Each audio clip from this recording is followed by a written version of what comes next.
Мамлекет башчысы Садыр Жапаров Жогорку кеңештин депутаттарын шайлоодо номер 26 Ленин бир мандаттуу шайлоо округу боюнча добуш берди. Президент жубайы Айгүл Жапарова менен бирге Бишкек шаарындагы номер 1046 шайлоо участогунда өз добуштарын салышты. Добуш берүү процедурасы аяктагандан кийин өлкө башчысы ЖМК үчүн билдирүү жасап, анда шайлоодогу добуш берүү процесси толугу менен автоматташтырылганын баса белгиледи. Башкача айтканда, мурдагыдай болуп шайлоонун жыйынтыгын бурмалоого алып келиши мүмкүн болгон адам факторунун кийлигишүүсүнө жол берилбейт деп билдирди.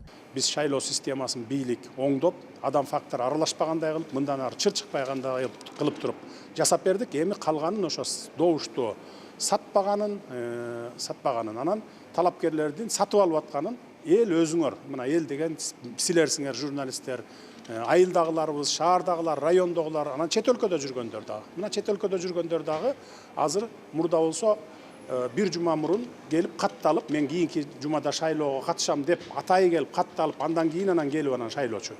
Азыр андай жок. Түп-түз эле мына паспортун көтөрүп келип эле каалаган участоктарда шайласа болот. Ал ошондой эле чет өлкөлөрдөгү шайлоо тилкелерине көңүл бурду. Кыргызстандын жарандарынын шайлоо укуктарын ишке ашыруу үчүн өлкө тышында 100гө жакын, анын ичинде Америка Кошмо Штаттарында, Россияда, Казакстанда, Европа өлкөлөрүндө участоктор ачылганын билдирди.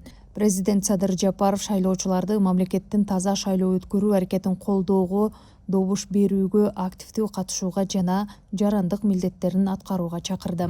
Кечке чейин дагы убакыт бар, активдүү катышып бергиле, анткени ар бир добуш мамлекеттин тагдырын чече турган добуш. Мурдакыдай менин добушум эмнени чечмегеле, баары бир эле бай өтөт да, же болбосо бийлик колдогон кандидат өтөт да деген түшүнүктөн кетиңиздер дагы активдүү катышып, менин добушум Кыргызстандын тагдырын чечет деген настрой менен келип туруп добуш бергиле. Активдүү катышып бергиле добушта. Рахмат.